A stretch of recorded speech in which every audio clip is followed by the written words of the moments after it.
Et d'enseignement de la Sainte Doctrine, réalisé par Radio La Voix Sainte et présenté par le pasteur Avi Patrice de l'église Grâce sur Grâce, entrée 8e tranche derrière la pharmacie Gibi, à côté de l'école Joachim Bonny. Relève-toi, enfant de Dieu, le bon combat.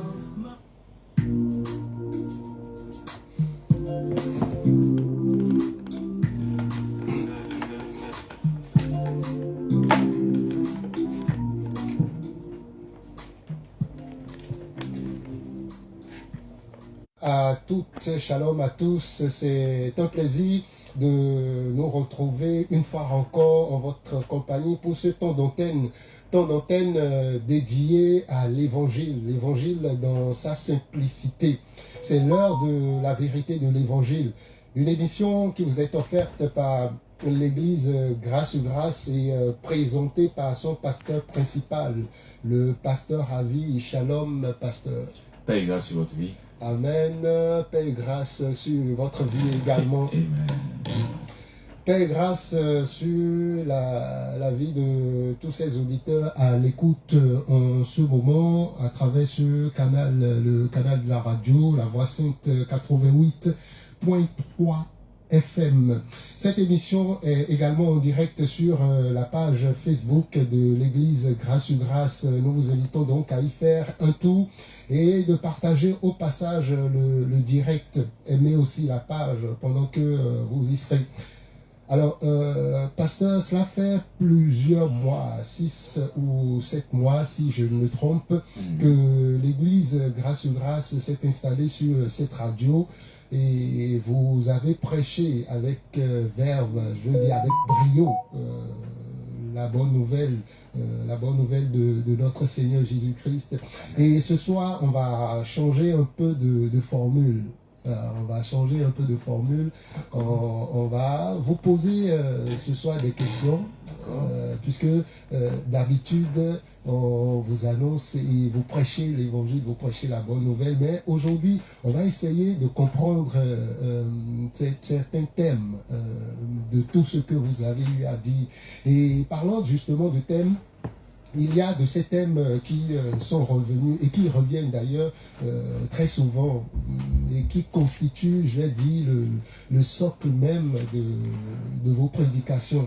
Et au nombre de ces thèmes, on a l'évangile, on a la grâce, on a la loi ou encore les œuvres. Mais on va y aller pas à pas, on va y aller one by one, comme le dirait l'anglais. Mais on va déjà parler de l'évangile. Et justement, cette émission s'appelle l'heure de la vérité de l'évangile. L'heure de la vérité de l'évangile. On va parler donc pour aujourd'hui, si vous le permettez, de l'évangile. Peut-être après, on verra avec les autres thèmes dont j'ai parlé, dont la grâce et autres, vous allez nous en dire un peu plus. Mais déjà, pasteur, c'est quoi l'évangile? Qu'est-ce que l'évangile? Gloire au Seigneur Jésus-Christ. Amen. Merci au Seigneur qui nous a protégés encore toute cette semaine. Nous lui disons encore merci. Il est tellement bon pour nous, agréable pour la mission. Amen. Je salue tous nos téléspectateurs, tous nos auditeurs et auditrices. Nous sommes très heureux d'être là encore pour annoncer encore l'évangile. Alors, lorsque j'entends évangile dans mon esprit, c'est pratiquement toute la Bible. Mais je crois que je vais essayer de me résumer tout doucement afin de pouvoir véritablement parler, afin de pouvoir véritablement expliquer c'est quoi l'évangile. Lorsque j'entends évangile, dans mon esprit, c'est la bonne nouvelle. Pourquoi? Parce que même dans le texte original, lorsque nous parlons d'évangile, là-bas c'est marqué angélion. Angélion qui veut dire quoi? Qui veut dire bonne nouvelle. C'est comme ça que lorsque tu vas voir d'autres traditions, là nous sommes en train de parler peut-être de Louis II, lorsque tu vas prendre parole vivante ou parole courante, là-bas on te mettra directement la bonne nouvelle. Donc évangile, l'évangile, c'est la bonne nouvelle. Donc tout doucement, dans ton esprit, lorsqu'on parle évangile, nous devons savoir que évangile parle de quoi? de la bonne nouvelle. Mais pour être encore plus précis, parce que évangile et bonne nouvelle sont des termes interchangeables. Donc là, nous n'avons pas encore touché le fond. Nous sommes encore dans la forme. Mais l'évangile nous parle de Jésus-Christ. Lorsque nous sommes en train de dire que l'évangile nous parle de Jésus-Christ, il nous parle de Jésus. Je prends Romains chapitre 1, à partir du verset 1 à 4. Il dit, Paul, serviteur de Jésus-Christ, appelé à être apôtre, mis à part pour annoncer l'évangile de Dieu. Au verset 2, qui avait été promis auparavant de la part de Dieu par ses prophètes dans les Saintes Écritures 3, et qui concerne son Fils. Donc l'évangile concerne une personne. L'évangile ne parle pas de plusieurs choses. L'évangile pointe du doigt une seule personne. Et cette personne, c'est qui? Il dit, l'évangile qui concerne son Fils, né de la postérité de David, selon la chair, et déclaré Fils de Dieu avec puissance, selon l'esprit de la sainteté qui est en lui. Donc, lorsque nous sommes en train de parler évangile, nous sommes en train de parler de Jésus-Christ. Jésus, 100% homme, parce que lorsque nous sommes en train de faire la filiation avec David, il se réclame de l'humanité. C'est comme ça que nous croyons que le Seigneur, il est venu et il était 100% homme, pas 80% homme ou 99% homme, il était 100% homme, comme toi et moi.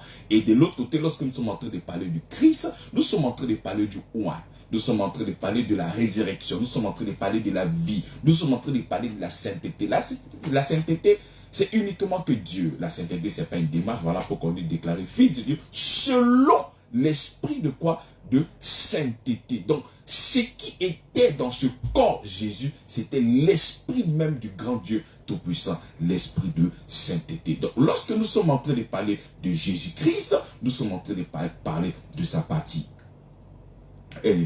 humaine et de sa partie divine. C'est comme ça que nous disons Jésus-Christ. Donc l'évangile nous parle uniquement que de Jésus-Christ. Mais pour aller encore en profondeur, c'est vrai que l'évangile nous parle de Jésus-Christ, mais nous devons comprendre que l'évangile nous annonce les coups, les souffrances, l'obéissance, la mort, l'ensevelissement et la résurrection de notre Seigneur Jésus-Christ en faveur de nous les pécheurs. Pour soutenir ça, nous prenons un peu Ésaïe chapitre 53. Ésaïe 53. Au verset 4. Il dit, cependant, ce sont nos souffrances qu'il a portées. C'est de nos douleurs qu'il s'est chargé. Et nous l'avons considéré comme puni, frappé de Dieu et humilié. Mais il était blessé pour nos péchés, brisé pour nos iniquités. Le châtiment qui nous donne la paix est tombé sur lui. Et c'est par ses maîtressures que nous sommes guéris. Nous étions tous errants comme des brebis. Chacun suivait sa propre voie. Et l'Éternel a fait retomber sur lui l'iniquité de tous. Il a été maltraité et opprimé. Et il n'a point ouvert la bouche. Semblable à un agneau qu'on mène à la boucherie. À une brebis muette devant ceux qui l'attendent. Il n'a point ouvert la bouche. Il a été enlevé par l'angoisse et le châtiment. Et parmi ceux de sa génération, qui a cru qui était retranché de la terre des vivants. Frappé pour les péchés de son peuple. Amen. Amen. Frappé pour les péchés de qui? De son peuple. On a mis son sépulcre parmi les méchants. Son tombeau avec le riche, quoiqu'il n'eût point commis de violence. Et il n'eut point de fraude dans sa bouche. Il a plu à l'Éternel de le briser par la souffrance, après avoir livré sa vie en sacrifice pour le péché. Il verra une postérité et prolongera ses jours, et l'œuvre de l'Éternel prospérera entre ses mains. Amen. Au verset 11, pour tout couronner, à cause du travail de son âme, il rassasiera ses regards. Par la connaissance, mon serviteur juste justifiera beaucoup d'hommes et changera leurs iniquités. Amen. Amen. Donc nous sommes en train de parler ici des coups, de la souffrance, de la mort, de l'ensevelissement, de la résurrection de notre Seigneur Jésus-Christ. En faveur de qui? En faveur des pécheurs. Donc, lorsque nous sommes en train de parler évangile, nous sommes en train de révéler tout ce que Christ... Parce que la Bible nous dit que l'évangile concerne son Fils.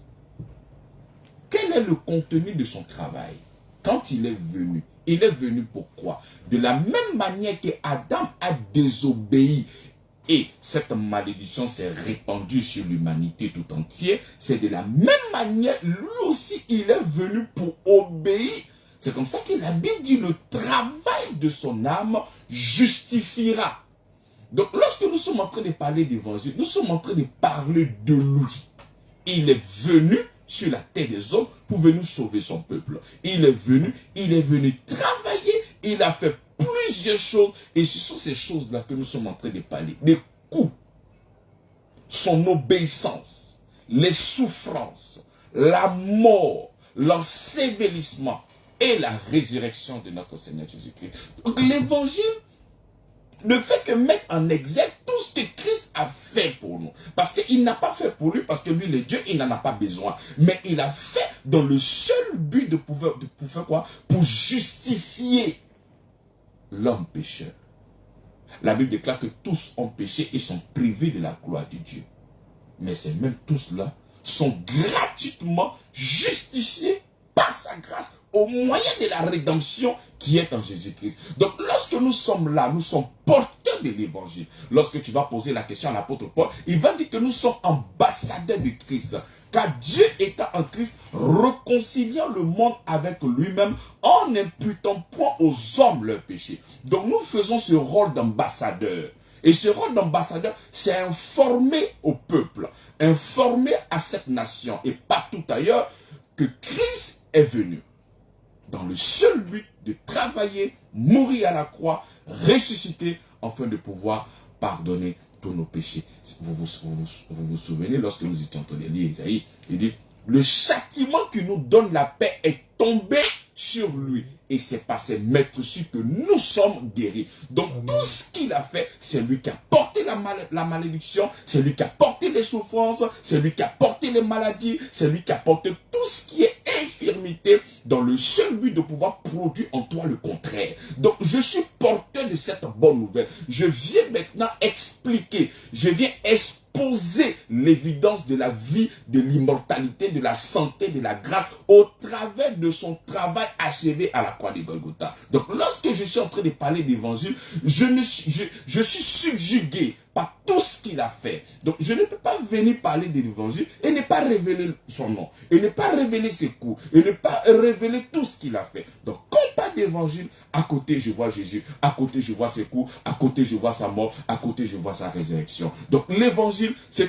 tout ce qui concerne Christ. C'est comme ça que le message que nous prêchons, c'est un message christocentrique, parce que tout tourne autour de la personne de Christ. C'est tout ce qu'il a fait qui constitue l'évangile pour nous. Amen. Donc en réalité, lorsqu'on parle d'évangile, tout de suite, c'est ce qui sort dans mon esprit.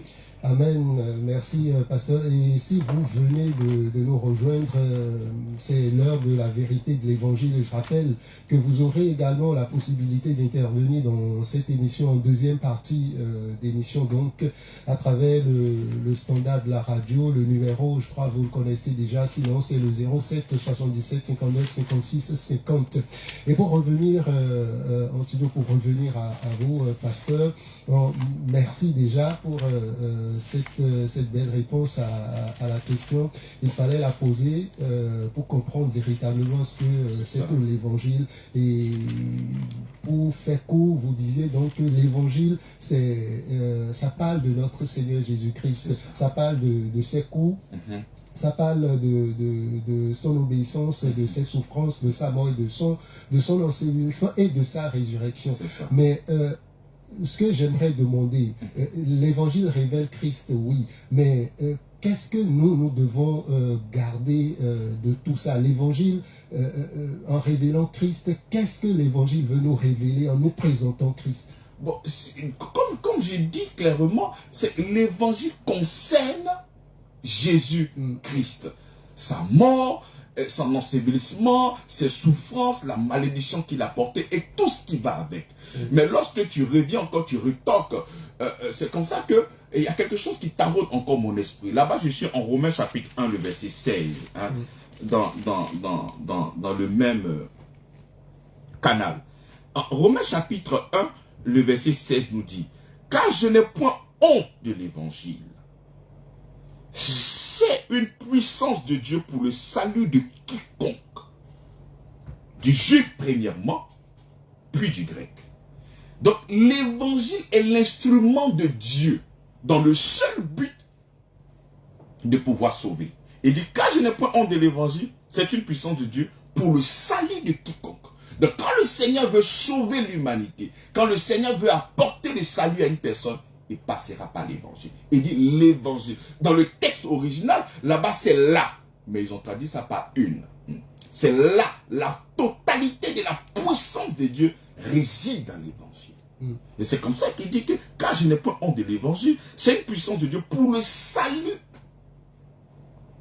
de quiconque croit, du juif premièrement, puis du grec. Amen. Amen. Au verset 17, il dit, parce qu'en lui est mis pour qui? Christ. Lui, non, si nous lisons le texte, lui est mis pour l'évangile. Il dit, l'évangile révèle la justice de Dieu. Donc, lorsque je suis en train de parler de l'évangile, je dois révéler quoi? La justice. Je dois révéler la justice de Dieu. Donc, si je viens, je prends un pupitre, je suis sur un pupitre, j'ouvre la Bible, et je suis là en train de dire à mon auditoire que je suis en train d'annoncer l'évangile, que je ne suis pas en train de révéler la justice de Dieu, je suis en train de tout faire, sauf annoncer l'évangile. Parce que l'évangile révèle la justice de Dieu. Donc, amen, pour paraphraser, l'évangile révèle comment est-ce que Dieu déclare une personne juste. C'est-à-dire, si Dieu veut déclarer une personne juste présentement ici à Abidjan, en Côte d'Ivoire, en Afrique et partout ailleurs, comment est-ce que Dieu déclare une personne juste? Il se base sur la vérité de l'évangile afin de déclarer une personne juste. Amen. Donc l'évangile vient nous révéler. Aujourd'hui, il y a beaucoup de personnes dans leur esprit qui peuvent s'imaginer comment est-ce que Dieu peut déclarer une personne juste. Déjà, celui qui est en train de m'entendre, il se dit que c'est par rapport à la loi. Mais est-ce que la loi est l'instrument de Dieu dans le seul but de pouvoir de connaître celui qui est juste ou celui qui n'est pas juste? La Bible déclare que l'évangile révèle la justice de Dieu. Mais quelle est cette justice de Dieu? Lorsqu'on continue, il dit par la foi et pour la foi, selon qu'il est écrit, le juste vivra par la foi. Donc aujourd'hui, lorsque nous sommes en train de parler évangile, je ne peux pas venir m'asseoir devant un public, à l'église, ouvrir la Bible et je vois l'histoire de Goliath. Ton Goliath va tomber ce soir. Ceux qui t'avaient envoûté, ceux qui avaient pris ton travail, ceux qui t'avaient volé ton mari, aujourd'hui vont tomber. C'est une nouvelle qui est intéressante. Bien évidemment, je veux que mon Goliath tombe. Mais nous ne sommes pas là au nom de Goliath. Nous sommes là pour révéler la justice de Dieu. Amen. Nous sommes là que pour ça. Donc tu peux parler de beaucoup de choses. C'est comme ça que la Bible, tu peux annoncer plusieurs choses dans la Bible et tu ne vas pas toucher l'évangile. Mais pourtant l'évangile nous révèle la justice de Dieu. Et nous sommes à l'heure de cette bonne nouvelle. Nous sommes à l'heure de l'évangile. Donc nous, lorsque les gens viennent nous trouver à l'église, les gens doivent venir trouver des prédicateurs, des prophètes, des enseignants, des docteurs, en train de révéler quoi? La justice de Dieu. Amen. Puisque nous sommes là à l'heure de l'évangile. Nous ne sommes pas à l'heure des combats. Nous ne sommes pas à l'heure de la loi. Nous ne sommes pas à l'heure de Moïse. Mais nous sommes à l'heure de la grâce. Nous sommes là à l'heure de notre Seigneur Jésus-Christ. Il est porteur d'une très bonne nouvelle. Et cette bonne nouvelle-là, nous sommes là pour l'annoncer. Et cette bonne nouvelle déclare comment une personne doit être juste selon Dieu, pas selon l'être humain. Amen. Lorsque tu vas aller dans Romains chapitre 10, la Bible dit quelque chose d'intéressant là-bas. Il dit, au verset 3, ne connaissant pas la justice de Dieu et cherchant à établir leur propre justice, ils ne se sont pas soumis à la justice de Dieu. C'est comme ça qu'il est très important de connaître la justice de Dieu. Parce que si tu ne connais pas la justice de Dieu, tu vas utiliser la justice qui vient de l'homme. Mais si tu utilises la justice qui vient de l'homme, à tes yeux, tu pourras être juste. Mais aux yeux de Dieu, tu n'es pas juste. Pourquoi? Parce que tu n'as pas utilisé la justice qui vient de Dieu. Donc, il y a lieu de se poser une question. Mais quelle est la justice qui vient de notre Seigneur? Et c'est comme ça que le travail de l'évangile vient mettre en relief, vient mettre en exergue la justice de Dieu. C'est comme ça qu'il dit. Car je n'ai point honte de l'évangile. C'est une puissance de Dieu pour le salut de quiconque croit. Donc l'évangile, c'est la croyance. Du juif premièrement, puis du grec. Parce qu'en lui est révélée la justice de Dieu par la foi et pour la foi. Selon qu'il est écrit, le juste vivant par la foi. Donc lorsque je suis en train de parler d'évangile, bien-aimé Géraldo, je suis en train de révéler la justice de Dieu. Comment est-ce qu'aujourd'hui, toi, Dieu te voit? Est-ce qu'il te voit pécheur? Est-ce qu'il te voit juste? Quel est l'instrument? Déjà, lorsque nous voyons Isaïe, il dit sa justice est comme un niveau. Donc, si nous voulons véritablement parler de la justice de Dieu, mais si nous le comparons comme un niveau, ça veut dire que quand tu mets le niveau sur le mur, lorsqu'il y a un petit défaut, un tout petit défaut, il faudrait à chaque fois que le maçon essaie de corriger ou l'architecte essaie de corriger. Donc, quel est cet instrument pour savoir si nous avons des défauts ou nous n'avons pas de défauts, si nous sommes justes, si nous sommes impurs? Quel est ce moyen-là? Il est très important. Et il y a plusieurs religions qui pensent que les 10 commandements est le moyen par lequel Dieu justifiera. C'est-à-dire, si j'arrive à pratiquer tout ce que la loi me demande de faire, en ce moment, Dieu pourra me déclarer soit juste. Mais est-ce que c'est le moyen? Si j'arrive à accomplir toute la loi, c'est-à-dire les 613 lois, je pourrais être juste devant Dieu. Mais est-ce que c'est par ce moyen-là que Dieu déclare une personne juste? Parce qu'aujourd'hui, l'antagonisme qui existe dans la Bible, c'est la foi et les œuvres. Il y a plusieurs personnes qui pensent que c'est pas les œuvres qui sont justifiées. C'est parce qu'ils font qu'ils sont justifiés. Mais est-ce que c'est par ce moyen-là ou bien c'est par la foi en Jésus-Christ? Et Dieu merci, l'évangile, le travail de l'évangile vient dans le seul but de nous révéler la justice de Dieu. Et cette justice, c'est par la foi et non par les œuvres. Amen. Donc lorsque je suis là chaque dimanche à l'église, je suis là pour révéler la justice de Dieu au peuple de Dieu afin qu'il soit sauvé. Amen. L'évangile dit quoi? L'évangile dit que dans mon amour, je suis conscient que face à la loi de Moïse, tu ne pourras jamais satisfaire le standard. Tu ne pourras jamais arriver à cette sainteté-là par toi-même. Mais dans mon amour, je l'ai pourvu dans cet évangile-là. Et qu'est-ce que cet évangile-là dit? Cet évangile-là nous révèle la mort, l'ensevelissement et la résurrection de notre Seigneur Jésus-Christ par la foi et pour la foi. C'est-à-dire, lorsque je me mettrai en train de croire en ce que Jésus-Christ a fait pour moi à la croix de Golgotha, le Seigneur m'impute la justice. Amen.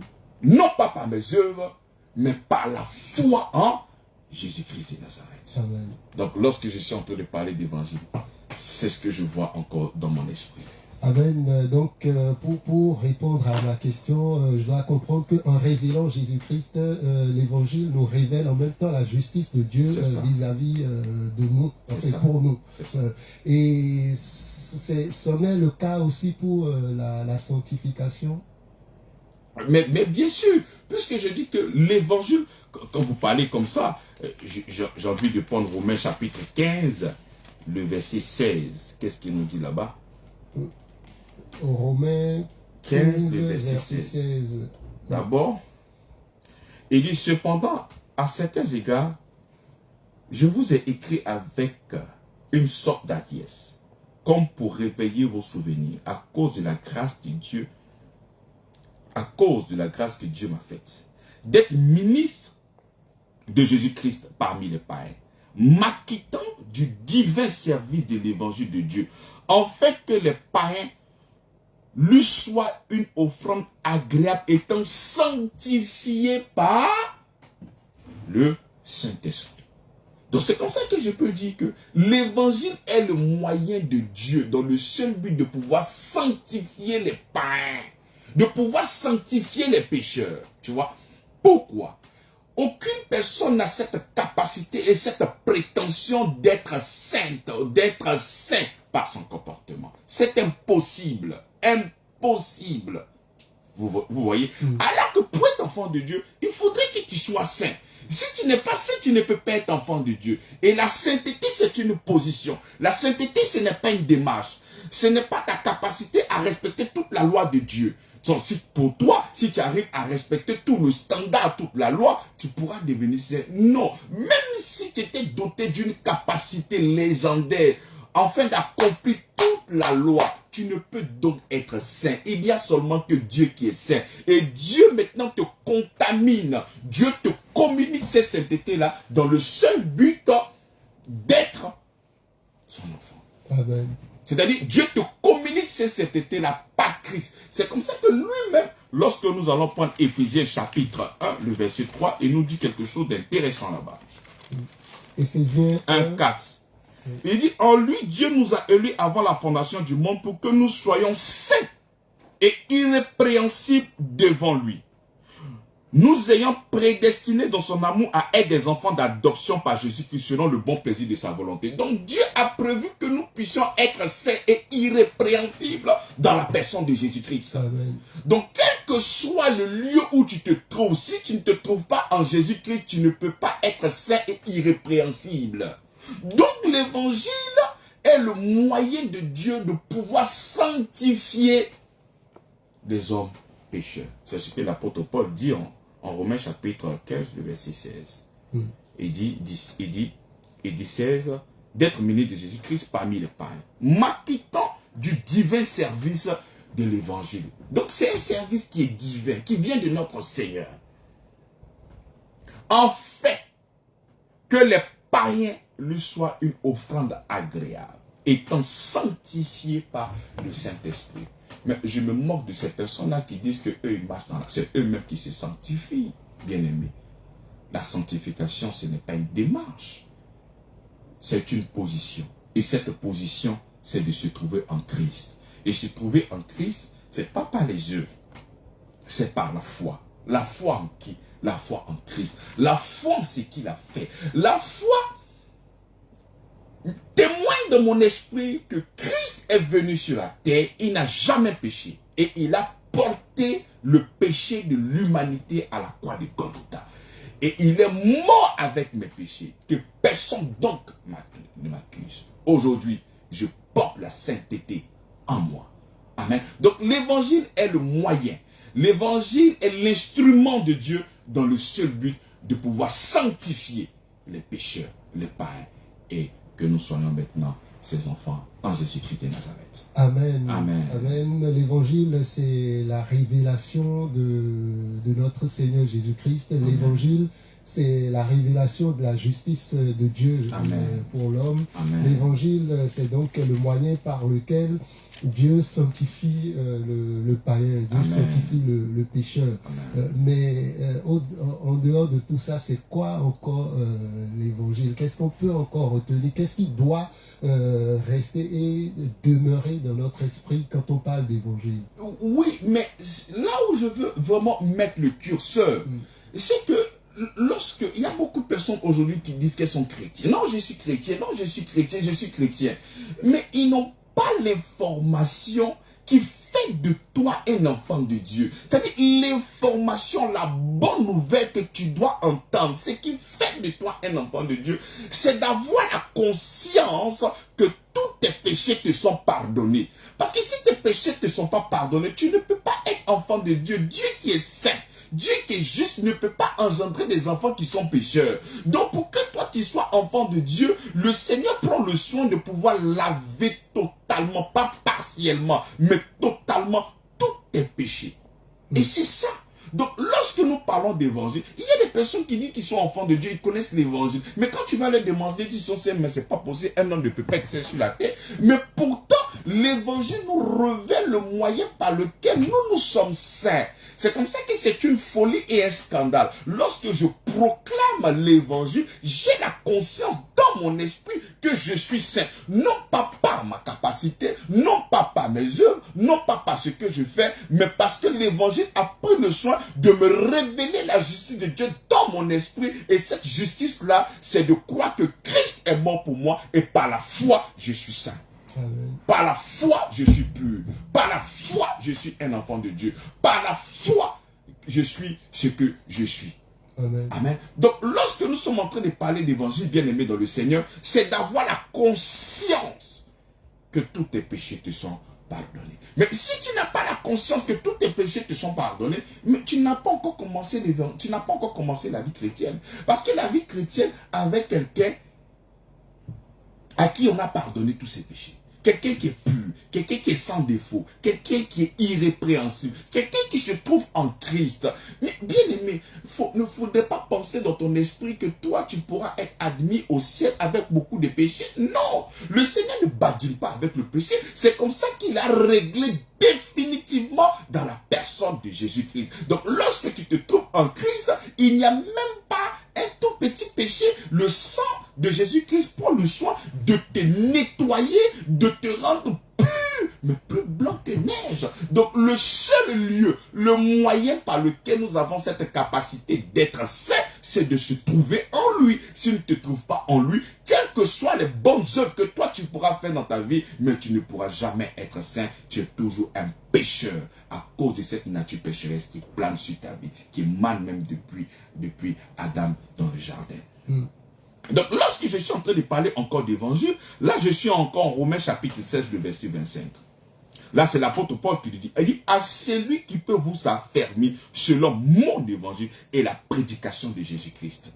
Donc, nous devons savoir que lorsque nous sommes en train de parler de l'évangile, nous sommes en train de parler de Jésus-Christ.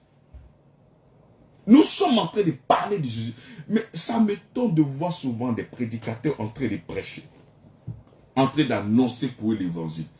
Et la vie de Jésus-Christ n'est pas exposée. Mais quand tu écoutes ces personnes-là, ce sont des personnes qui font de bons développements personnels. Ça n'a rien à voir avec l'évangile. L'apôtre Paul, lorsqu'il parle, il dit, à celui qui peut vous affermir selon mon évangile et la prédication de Jésus-Christ.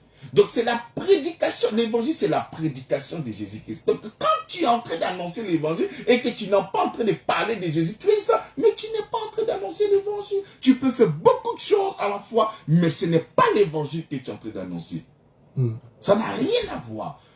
L'évangile, c'est prêcher Jésus-Christ. L'évangile, c'est parler de Jésus-Christ, lui et lui seul. Mais lorsque nous continuons le verset, il dit, à celui qui peut vous affermir, selon mon évangile et la prédication de Jésus-Christ, conformément à la révélation du mystère caché pendant des siècles, mais manifesté maintenant par les écrits des prophètes, d'après l'ordre du Dieu éternel, et porté à la connaissance de toutes les nations, afin qu'elles obéissent à la foi. Il y a un contraste qui existe. Hier, c'était Moïse, aujourd'hui, c'est Jésus. Hier, c'était la loi, aujourd'hui, c'est la foi. Donc, lorsque nous sommes en train de parler d'évangile, nous parlons de la foi. On ne parle pas des œuvres. C'est comme ça que l'évangile nous demande d'obéir à la foi et non pas d'obéir à la loi. Là, je suis en Romains chapitre 1, le verset 6. Il nous dit quelque chose au verset 5. Il dit, par qui nous avons reçu la grâce et l'apostolat pour amener en son nom à l'obéissance de la foi tous les païens. Donc nous sommes là pour l'obéissance à quoi? À la foi. Pas l'obéissance à la loi. Aujourd'hui, de plus en plus, ce qui est prêché sur la bannière de l'évangile, ce n'est pas l'évangile, ce sont des rites, ce sont des principes, ce sont des lois, mais ça n'a rien à voir. Nous sommes là pour obéir à la foi. Et quelle est cette foi-là? C'est tout ce qui concerne Christ. Moi, je n'étais pas là-bas physiquement. Je n'ai pas assisté à ses coups. Je n'ai pas assisté à la mort. Je n'ai pas assisté à sa résurrection. Mais je le crois au-dedans de mon cœur. C'est ça que nous appelons la foi. Par la foi, je le crois au nom de Jésus-Christ. Donc l'évangile me confère cette énergie de donner foi en cette prédication qui concerne Jésus-Christ de Nazareth. Amen. Amen. À travers vos réponses, on voit quand même l'importance de l'évangile dans la vie d'un enfant de Dieu. La place qu'occupe l'évangile dans la vie d'un enfant de Dieu. Et j'aimerais qu'on parle toujours d'évangile. Vous dites l'évangile, c'est le moyen par lequel Dieu révèle sa justice, c'est le moyen par lequel Dieu sanctifie le païen. Mais ça veut dire que l'évangile a plus de pouvoir sur le baptême, par exemple. Non, mais c'est l'évangile qui nous revêt même le baptême. Mourir en Christ et revenir avec lui. L'évangile nous parle de tout ce que Christ a fait. Lorsque nous sommes en train de parler du baptême, c'est mourir avec Christ et revenir avec Christ. Mais lorsque nous disons nous mourons avec lui, mais qu'est-ce que cela veut dire? C'est parce qu'il est parti mourir au nom de l'humanité. Il est venu en tant qu'un homme. De la même manière que Adam a désobéi, c'est comme ça, lui aussi l'a porté. Parce que Dieu a, les cieux des cieux appartiennent à l'Éternel. Il a fait la terre pour le Fils de l'homme. Donc la juridiction de l'homme, c'est sur la terre. Donc pour que Dieu puisse agir, il faudrait qu'il vienne en tant qu'un homme. Donc il est venu sur cette terre comme un homme. Et il a travaillé au nom de l'humanité. Et c'est comme ça que le travail qu'il a fait a agi véritablement sur nous. C'était quoi la question? Si l'évangile prime sur le baptême. Voilà. Donc tout ce que Christ a fait, il y a des temps de baptême. Je suis mort avec lui et je reviens. De la même manière qu'il est ressuscité, c'est comme ça que je suis aussi ressuscité. Mais cette fois-ci, je ne suis plus redevable à la chair. Parce que autrefois, quand je vivais par la chair. Mais maintenant, je ne suis pas ressuscité grâce à la chair, mais je suis ressuscité grâce à l'Esprit, grâce à Christ. C'est comme ça que Galate dit, si je vis, ce n'est plus moi qui vis, c'est le Christ qui vit en moi. Donc, l'évangile nous revêt tous ces aspects. La résurrection et tout ce, le baptême, la foi en Jésus, c'est tout ça qui concerne l'évangile. C'est tout ça qui concerne l'évangile, bien aimé. Donc, on peut dire que quand tu reçois l'évangile, on t'annonce l'évangile et que tu le reçois, c'est comme une nouvelle naissance, une renaissance. Mais déjà, l'évangile, lorsque tu écoutes l'évangile pour la première fois, ça doit te faire un choc dans ton cœur. C'est comme ça que toutes ces personnes qui ont entendu l'évangile de la bouche de notre apôtre, l'apôtre Paul, mais ces personnes ont été confuses. Voilà pourquoi l'apôtre Paul dit, je n'ai pas honte de l'évangile, parce que autant c'était honteux. Pourquoi? Parce que ces personnes ont été bercées dans le judaïsme. Ces personnes ont été bercées dans la loi. Le moyen par lequel tu dois être présentable devant Dieu, c'est en obéissant à toute la loi. Et si tu n'arrives pas à faire, tu dois venir avec un animal dans le seul but de pouvoir l'égorger, faire le sacrifice, afin de voir tes péchés être éloignés. Mais l'apôtre Paul vient nous donner une révélation qui n'a rien à voir avec l'obéissance de la loi, avec les rites, avec les cérémonies. Tu nous demandes seulement que de croire en la mort de Jésus-Christ, celui même qu'on n'a même pas cru, on l'a traité de Beelzébul. Tu nous demandes de croire en lui parce que c'est en lui qu'il y a le pardon des péchés. Donc c'est quelque chose qui était honteux, scandaleux, vilain et tout ce que tu peux imaginer dans ton esprit. Amen. Amen. Pour continuer, c'était quoi encore la question pour que les auditeurs puissent continuer? Oui, justement, je disais donc, puisque l'évangile révèle aussi le baptême, comme vous le disiez, donc recevoir l'évangile et le croire, c'est comme une nouvelle naissance, une renaissance, je disais. Mais bien évidemment. Donc je disais, tout ce qu'il a fait, tout ce que le Seigneur Jésus-Christ a fait, il a fait dans le seul but de pouvoir nous justifier. Donc, on ne peut pas naître de nouveau en dehors de l'évangile. Non, mais c'est impossible. L'évangile est le moyen par lequel nous sommes comment? Sanctifiés. Amen. Nous sommes mis à part. Sans ça, on n'a pas d'héritage. Sans ça, nous n'avons pas de lieu de rencontre. Parce que la Bible déclare que Dieu étant en Christ, réconciliant le monde avec lui-même en n'imputant point aux hommes leur péché. Le péché, c'est ça. Non, lorsque nous parlons de l'évangile, il y a beaucoup d'informations en même temps qui viennent dans mon esprit. Donc voilà. Amen. rappeler aux auditeurs qu'ils ont la possibilité d'intervenir dans l'émission. Et d'ailleurs, le standard, on va le leur ouvrir à partir de maintenant. Vous pouvez donc commencer à nous appeler si vous avez des questions par rapport à l'évangile, par rapport à tout ce que le pasteur vient de dire. Vous avez également des questions à poser, appelez-nous. C'est le 07 77 59 56 50. Ou encore, vous pouvez toutefois appeler sur le 07 88 13 01 05. Donc, le 07 77 59 56 50 ou le 07 88 13 01 05. C'est l'heure de la vérité de l'évangile. Nous sommes là avec le pasteur Avi, comme tous les samedis d'ailleurs, pour parler évangile et rien que évangile. Et justement, aujourd'hui, nous avons changé un peu nous avons changé la formule. Aujourd'hui, c'est des questions que nous adressons aux pasteurs et ces questions aujourd'hui sont centrées sur l'évangile, sont basées autour de l'évangile, basées sur l'évangile. Donc, c'est ainsi que le pasteur nous disait, si c'est maintenant peut-être vous nous rejoignez, le pasteur nous disait que l'évangile, c'est enfin, on lui demandait c'est quoi l'évangile. Il nous disait donc que l'évangile c'est la bonne nouvelle. L'évangile c'est la révélation de notre Seigneur Jésus-Christ. Et il disait également que l'évangile c'est la révélation de la justice de Dieu pour l'homme. Tout en nous rappelant que c'est surtout les coups, les souffrances, l'obéissance, la mort, l'ensevelissement, la résurrection de Jésus-Christ en faveur donc de l'homme pécheur. Et il disait également que c'est par le moyen de l'évangile, donc que Dieu sanctifie le pécheur. L'évangile, pour le citer, c'est aussi la prédication de Jésus-Christ.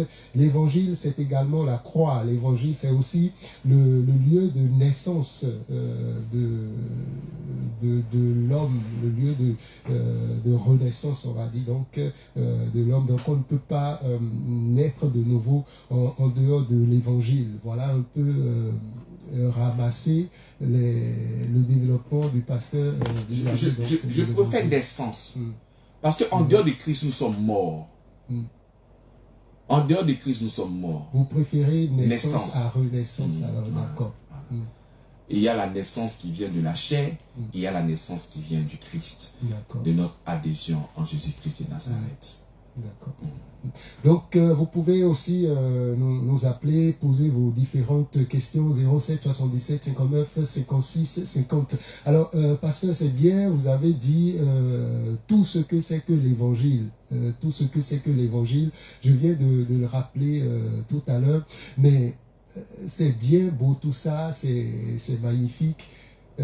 Celui qui est à la maison, qui vous écoute en ce moment, qui est malade ou quelqu'un qui est dans des difficultés peut-être à trouver un travail, qui est sans emploi ou quelqu'un qui est dans des problèmes, qu'est-ce que l'évangile lui apporte?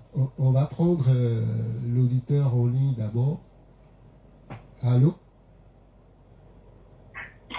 Allô? Oui, c'est une auditrice. Bonsoir, papa. Bonsoir. On vous appelle comment? C'est Sandé Fatimata, de Plateau Agen. Madame Fatimata, bienvenue. Merci de nous avoir appelé. Vous avez une question? Oui, j'ai une question, papa. Alors, on vous écoute. Bon, selon moi, ce dernier temps, je pensais que c'est quand tu pratiques les commandements de Dieu, la loi, que tu serais agréable à Dieu.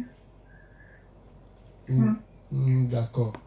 Ok, c'est noté votre question. Le pasteur, il va vous répondre.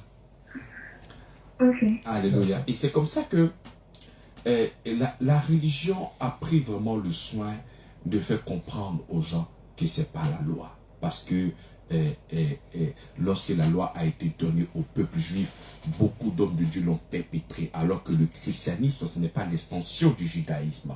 Plusieurs personnes ont fait rentrer le judaïsme dans le christianisme, pensant que C'était l'obéissance à la loi, les rites, les cérémonies, dans le seul but de pouvoir plaire au Seigneur. La Bible dit, or, sans la foi, nul ne peut être agréable à Dieu. Donc, le moyen par lequel nous sommes agréables à Dieu, c'est par la foi et non pas par les œuvres de la loi. Pourquoi? C'est parce que le Seigneur lui-même, il sait que tu ne pourras jamais. Là, dans son esprit, j'imagine qu'elle croit qu'il y a 10 commandements, alors que les 10 commandements ne sont que des grandes lignes. Là, nous sommes à 613 lois. Je sais qu'elle ne peut même pas citer les 613 lois. Donc, si ce sont les 613 lois que nous devons faire pour devenir, pour plaire au Seigneur, mais ça sera quasi impossible. Impossible. Et c'est parce que le Seigneur sait que c'est impossible pour nous qu'il est venu mourir pour nous à la croix de Golgotha, pour que nous puissions recevoir cette vie-là, cette possibilité d'être agréable par la foi et non pas par les œuvres. Voilà, et non pas par les œuvres. Là, nous sommes en train de traiter la vie et l'immortalité. Le seul moyen que le Seigneur lui-même s'est choisi pour que toi tu sois saint, c'est d'accepter, c'est de se régner toi-même. Parce que lorsque tu penses que toi-même, tu as cette capacité à obéir dans le seul but d'être saint, d'être agréable, donc tu n'as pas besoin du Seigneur Jésus-Christ. C'est comme ça que Galate le dit. Il dit que si la justice s'obtient par la loi, Christ est mort en vain. Donc, Christ est venu à cause de ton incapacité. Donc, lorsque toi-même tu charges la loi et que tu penses être agréable à Dieu au travers de la loi, donc Christ ne te sert à rien. Donc, toi, tu n'as pas besoin de Christ. Quand tu pries, tu ne dois même pas dire au nom de Jésus-Christ, tu dois dire ton propre nom. Parce que tu as beaucoup de force, tu as cette capacité de pouvoir faire toutes choses. Mais c'est à cause de notre incapacité que le Seigneur nous fait cette grâce de pouvoir recevoir la paix, de pouvoir recevoir la joie, d'être agréable au moyen de la foi en Jésus-Christ de Nazareth. Amen. Donc, pour répondre à Dame Fatimota, ce n'est pas en respectant les commandements, puisque vous le disiez d'ailleurs, les commandements, il nous est, même les grandes lignes, même, il nous est carrément impossible de les respecter. Pour l'aider, elle peut prendre Romains chapitre 3, le verset 28, et dit clairement, car nous pensons que l'homme est justifié par la foi, sans les œuvres de la loi. Sans les œuvres de la loi. Le salut, c'est uniquement que par la foi. Éphésiens chapitre 2, le verset 8 à 9, il dit, c'est par la grâce que vous êtes sauvés, par le moyen de la foi. Et cela ne vient pas de vous. C'est la grâce de Dieu. On va prendre l'auditeur qui est en ligne. Allô? Oui, allô? Oui, bonsoir. Bonsoir, l'homme de... On vous appelle comment? C'est le frère Ndesson. Le frère Ndesson. Oui. Bienvenue, frère Ndesson. Vous êtes enfant de Dieu? Oui, je suis un chrétien. Ah, je demande si vous êtes enfant de Dieu. Oui, je suis un enfant de Dieu. Ah, d'accord. D'accord. Vous avez suivi les réponses oui. Vous avez une question? Oui, j'ai une question. Ma question est que si c'est seulement que par la foi seulement, oui. on est, et comment on appelle, on est sanctifié par la foi. Oui. Si par la foi seulement, comme l'homme de Dieu vient de détailler, si c'est réellement ça, pourquoi on a des frères chrétiens aujourd'hui comme nous, comme cela, on est chrétiens, mais on a des difficultés encore dans notre vie. Et si c'est réellement pas des efforts en dehors de la foi, si c'est réellement ça, pourquoi on a encore des difficultés? Qu'est-ce que vous voulez mettre dans difficulté? Vous dites? Qu'est-ce que vous voulez mettre dans difficulté? De quelle difficulté parlez-vous? Bon, je pense que j'ai cru au Seigneur. Je n'ai jamais vu le Seigneur. Mais j'ai cru au Seigneur à travers les Écritures et à travers son esprit me convaincre. Vous comprenez quelque chose? Oui, on vous suit. Bon, là déjà, je sais que je sais que par ce moyen, je suis juste devant Dieu. D'accord. Mais étant juste, pourquoi on a des esprits qui nous fatiguent? En un mot, oui. en un mot, je veux dire, est-ce que si on confesse déjà le nom de Jésus, pourquoi les démons ont encore, comment on appelle, le pouvoir sur certains chrétiens? D'accord. D'accord. C'est compris, frère Nguesson. Le pasteur va vous répondre. Merci de votre appel. C'est comme ça qu'il y a beaucoup de personnes qui disent qu'ils croient, mais en réalité, ils ne croient pas. C'est ça le véritable problème, tu vois. J'ai dit, la dernière fois, j'étais à l'antenne, je disais, tu vas poser la question à un musulman, le musulman va te dire qu'il croit au Seigneur Jésus-Christ. C'est comme ça qu'il appelle Issa. On dit c'est un prophète généreux. Tu vas poser la question à un historien, il va te dire qu'il croit. Il va calculer notre ère depuis la mort de Jésus-Christ. Mais quand tu vas poser la question au pasteur Avier, est-ce qu'il croit? La réponse qu'il va donner diffère de ces deux autres personnes. C'est parce que les gens, lorsqu'ils parlent de croyance, le contenu, il est vide. Est-ce qu'ils croient véritablement? Par exemple, le Seigneur nous dit, dans Colossiens chapitre 1, le verset 12, « Rendez grâce au Père qui vous a délivré de la puissance des ténèbres. » Est-ce que tu crois en ça? Amen. Si tu crois en ça, même quand les choses vont venir qui ressemblent à ça, tu vas dire à ce que tu vois que tu es un menteur. Parce que je crois véritablement en ce que la Bible dit. Je pose la question. Lorsque tu vois un dozo et que tu dis au dozo, je vais tirer sur toi, qu'est-ce que le dozo dit? Il dit tire. Parce qu'il a cette foi dans son cœur que cette balle ne peut pas rentrer. Il sait sur quoi il s'appuie. Il sait si c'est... Il connaît sa fondation et sa force. Mais toi, tu n'as pas cette audace de véritablement croire que étant en Christ, l'ennemi ne pourra rien contre toi. C'est ça le problème. La Bible déclare que vous êtes sauvés par la grâce, par le moyen de la foi. La foi est le moyen de pouvoir te connecter à la grâce et vivre les évidences de tout ce que Christ a fait. Maintenant, s'il n'y a pas la foi, Jacques dit, celui qui n'a pas la foi, il est comme un flot. Il est comme les vagues de la mer. Tu vois. Il dit, ne croyez pas que cette personne a pu recevoir quelque chose de la part du Seigneur parce que c'est quelqu'un qui est irrésolu. Il y a beaucoup de personnes qui disent qu'on a la foi. Non, j'ai la foi, j'ai la foi. Mais en réalité, il n'y a pas la foi.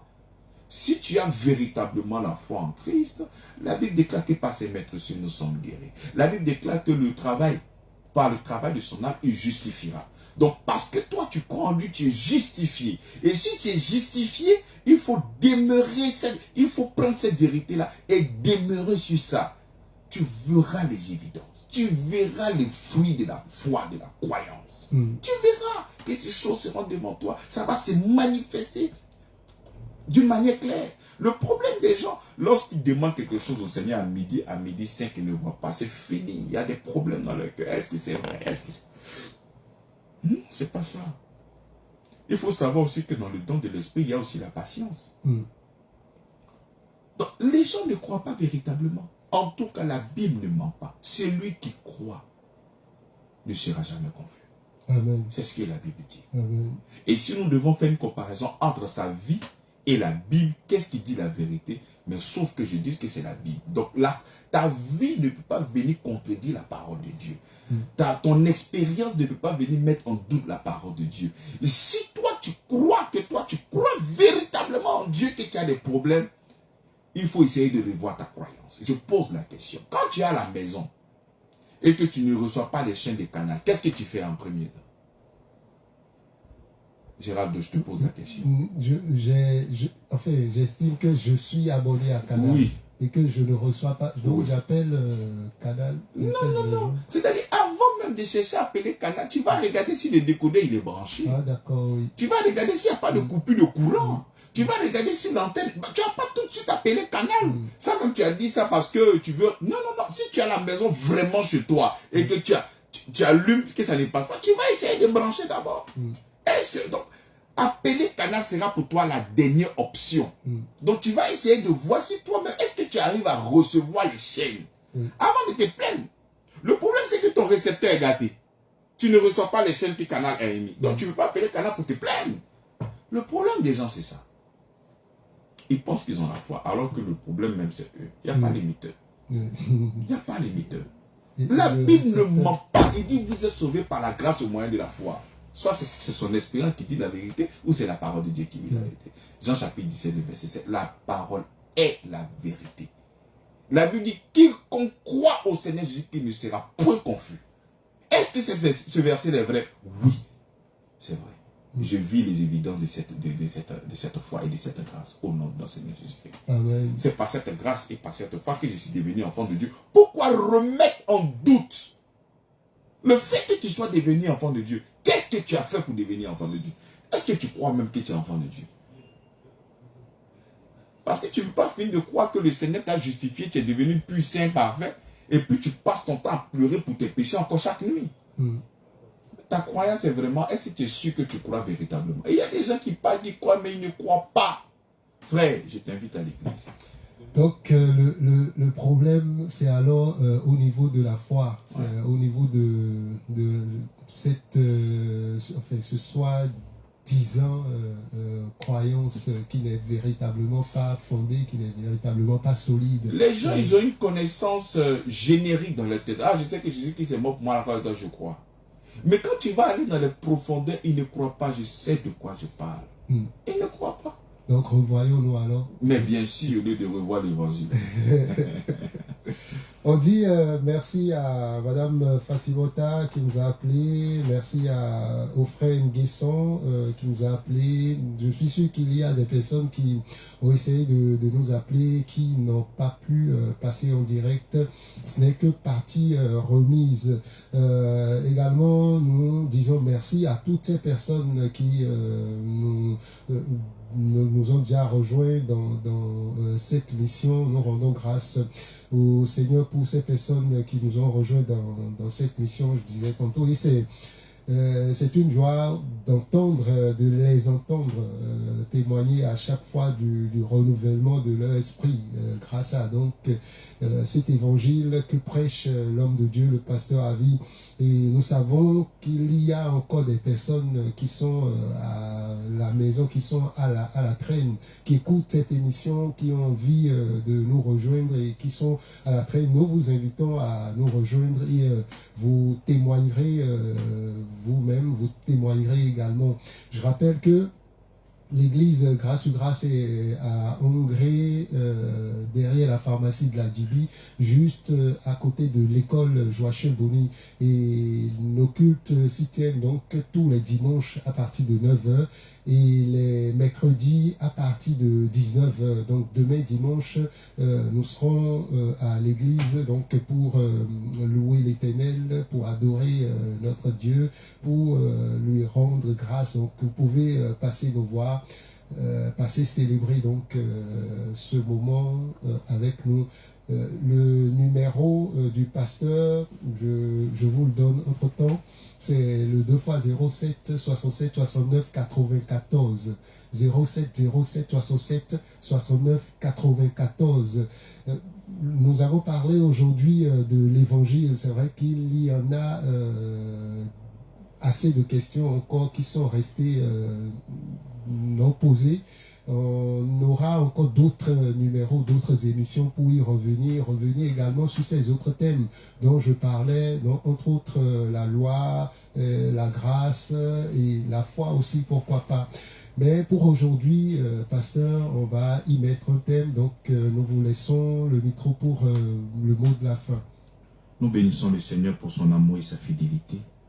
Nous sommes là pour faire connaître la vérité, rien que la vérité, au nom de Jésus-Christ. Amen. Amen. Amen. Merci. C'était l'heure de la vérité de l'évangile avec le pasteur.